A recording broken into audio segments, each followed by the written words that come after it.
Cruising seems fun and relaxing, but only if you choose the right stateroom. Sorry to break it, but most of the cruise cabin types on a ship that are advertised to be the best are actually the worst of all. Today we're going to go through the 10 worst cabins on a cruise ship. Now I should say right off the bat, if you're on a cruise ship, you're already doing pretty good.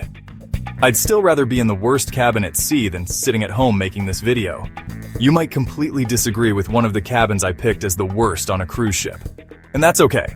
Just let us know in the comments below where I went wrong and make sure to subscribe. Let's dive in. If you like to be in bed before midnight, this one's for you. Some cabins are located directly above or below the ship's nightclubs, lounges, or piano bars. And while they look normal on the deck plan, they come with a built-in bass line. The low thump of subwoofers can travel right through the floor, making it feel like you're trying to sleep on top of a dance floor. Even if you don't mind music, the late-night laughter and footsteps can be relentless. Unless you plan to stay out just as late as the party crowd, these cabins are best left to the night owls. At first glance, a cabin above the ship's main theater might seem like a great central location. But come evening, it turns into a front row seat to every performance, whether you bought a ticket or not. Soundproofing between decks is minimal, so you'll likely hear every drumbeat, high note, and applause until the curtain drops. If the shows wrap up by 10 or 11 p.m., it might not be a deal breaker. But on some cruises, evening events run later or include rehearsals during the day. Unless you're a night owl or plan to attend every show yourself, you may find yourself humming along when all you really want is some peace and quiet. If you're someone who values a quiet morning, this cabin might test your patience. Staying directly below the pool deck means your wake-up call often comes from above, whether you like it or not. Early each morning, crew members begin prepping the deck, dragging loungers, setting up umbrellas, and moving carts. And yes, the sound of chairs scraping across hard flooring carries loud and clear into the cabins below. It's not just a quick shuffle either. It can go on for over an hour. Even with earplugs, it's tough to sleep through a symphony of metal and wheels. So if your dream cruise includes sleeping in, this cabin placement might turn that dream into an early rise. An ocean view cabin sounds lovely, until you open the curtains and, well, see a bright orange lifeboat staring back at you. Obstructed view cabins are often priced lower, and for good reason. Your view may be partially or fully blocked by lifeboats, machinery, or support beams. While it's still better than staring at a blank wall, it's not quite the postcard moment many cruisers expect. Some passengers don't mind, especially if they don't spend much time in the room. But if you booked that window for sunrise views or scenic moments at sea, this cabin could leave you feeling a little shortchanged. Always check the deck plan or ask your travel agent before locking one in. Adjoining cabins are great for families or groups who want to stay connected, but if you're not traveling with the folks next door, that extra door can be a real drawback. The shared interior door between adjoining rooms is typically thinner and less insulated than the main cabin walls. That means you'll hear more conversations, laughter, TV noise, or even snoring, whether you want to or not. And unless both rooms are booked under the same reservation, the door stays locked, offering no benefit, just less privacy. If peace and quiet are a priority, it's best to skip these and book a fully enclosed stateroom instead. Not all balcony cabins are created equal, especially when it comes to privacy. Some face inward toward promenades, open atriums, or interior courtyards, which means other passengers can see directly onto your balcony, and sometimes into your room. Even with curtains, it's hard to relax knowing someone might be watching from across the way. It kind of defeats the whole point of having a balcony as your private escape. You'll find yourself keeping the curtains drawn most of the time, and that defeats the purpose of paying for the view. If you value true privacy, these cabins might not be the peaceful retreat you hoped for. A balcony cabin sounds like the perfect private escape, until you realize it's directly beneath a busy public space like the pool deck or buffet.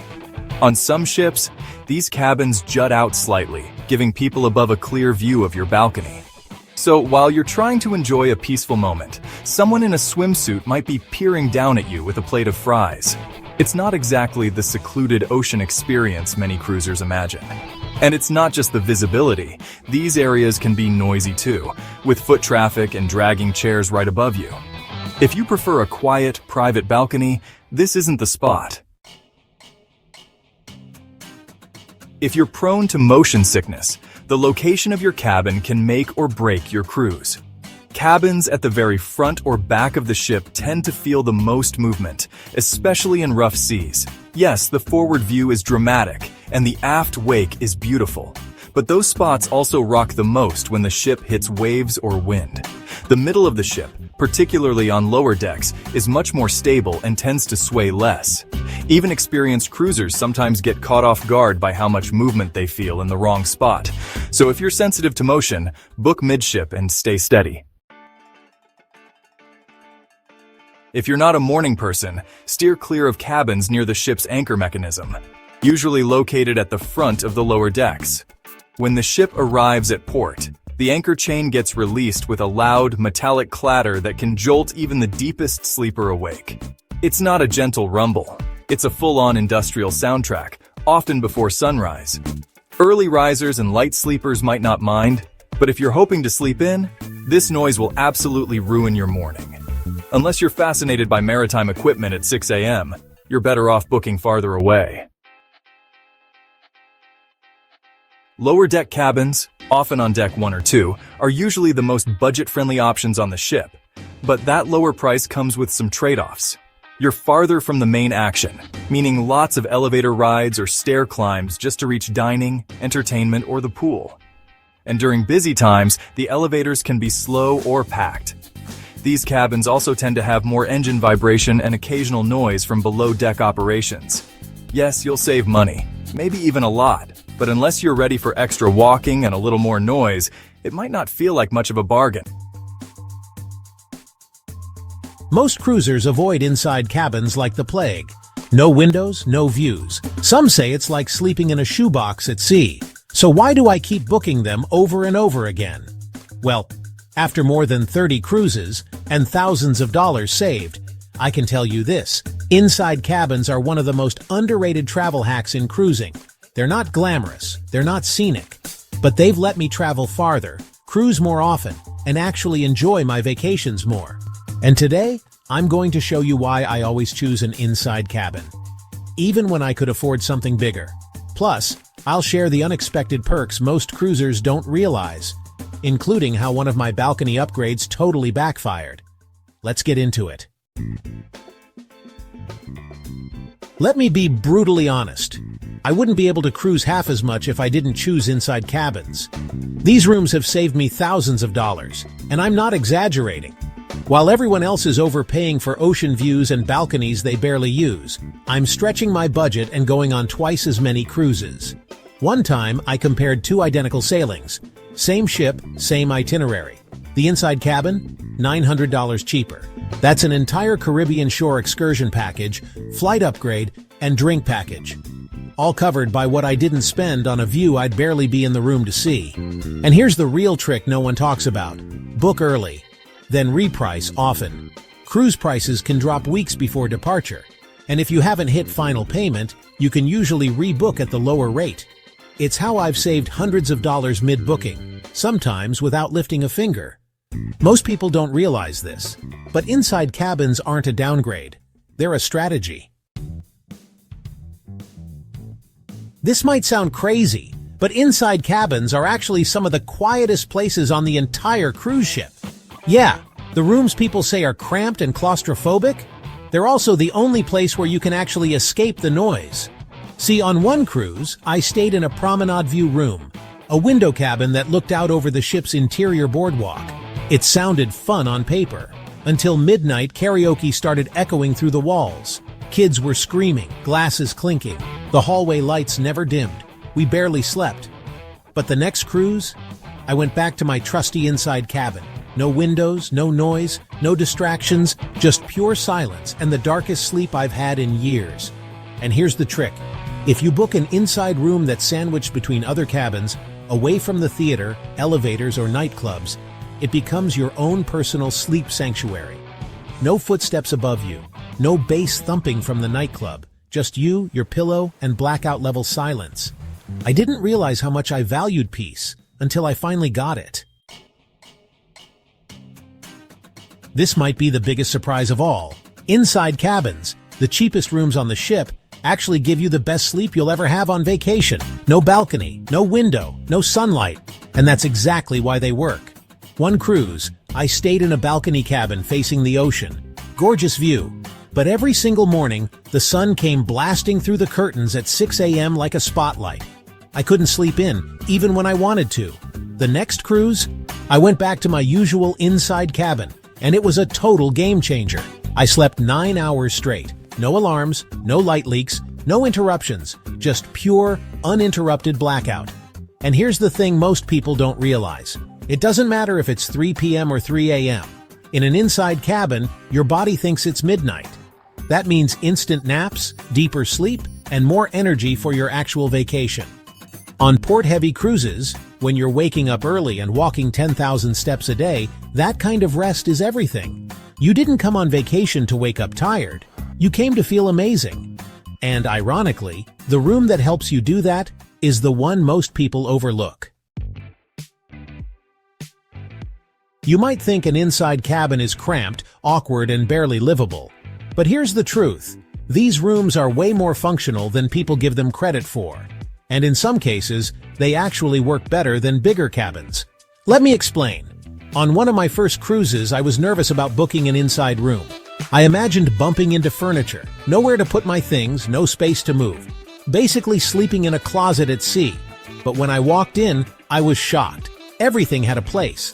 The closet was full-sized. The bed was huge. Even the nightstands had drawers, the vanity doubled as a desk, and there was hidden shelving I didn't even notice at first. It was like being in a tiny, perfectly engineered spaceship. Compact but efficient, and way more comfortable than I expected. And here's what no one tells you. Cruise lines know these rooms are small, so they've designed them down to the centimeter. You're not just getting a cheaper cabin, you're getting a space that's been optimized for actual travelers. So unless you're planning to stay in your cabin all day, which, let's be honest, you won't feel like you're missing anything. In fact, you might start wondering, why were you paying more for space you never used? Let's be honest. Have you ever bought something expensive and then felt like you had to force yourself to use it just to feel like it was worth it? That's exactly what happened when I booked my first suite on a cruise. The room was gorgeous, massive balcony, comfy couch, even extra perks like a priority check-in. But halfway through the cruise, something weird happened. I started stressing about whether I was using it enough.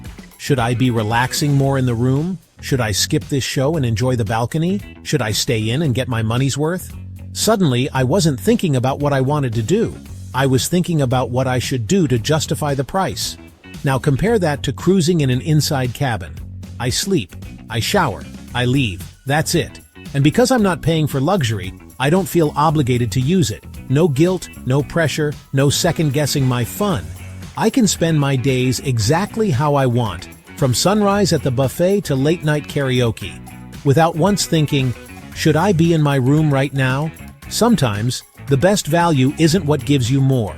It's what gives you the freedom to enjoy everything else. What if I told you some inside cabins actually have a view, even though there's no window at all? I didn't believe it at first either, but it's real, and it's kinda genius. On some of Royal Caribbean's newer ships, you can book an inside cabin with something called a virtual balcony, a massive floor-to-ceiling screen that shows you the exact live view from outside the ship. Waves rolling, sunrises, even port arrivals, all in real time. The first time I stayed in one, I walked in and thought, wait, am I in the wrong room? Because it actually felt like a balcony cabin, even though I was paying inside cabin prices. And Norwegian? They've gone a step further. They now have solo cabins with built-in virtual windows just for one-person stays, and they're surprisingly cozy. Now, does it feel exactly like having a real balcony? Of course not. You can't step out, smell the ocean, or hear the wind, but it gives you the illusion of space, and sometimes that's all you need to feel a little less boxed in. It's kind of like cruise ship magic. using tech to make a small room feel big. And if you've ever worried about feeling claustrophobic in an inside cabin, this just might be the feature that changes your mind. Let me tell you about the time I upgraded to a balcony cabin and instantly regretted it. We were cruising around Iceland. Glaciers, fjords, absolutely breathtaking. I figured, you know what? I deserve this. So I paid an extra $300 for a balcony cabin, thinking I'd spend every morning sipping coffee with a view. But the moment we set sail, I realized I had made a mistake. Our neighbors? Let's just say they didn't care about the no-smoking policy, or the fact that marijuana is banned on board. They were lighting up on the balcony, constantly. Every time I stepped outside to enjoy the view, it hit me like a wall. Not ocean breeze, not fresh air, smoke, all day. We reported it. The cruise line handled it professionally, but for those first few days, my expensive upgrade, completely wasted. And that's when it hit me. Inside cabins don't have this problem. No balconies, no smoke drifting in, no awkward eye contact through glass dividers. Just walls. Soundproof. Problem-free. Inside cabins might be small, but they come with peace of mind you can't always buy, even if you upgrade. And if you think that's the only hidden downside of balcony cabins, wait until you hear this next one.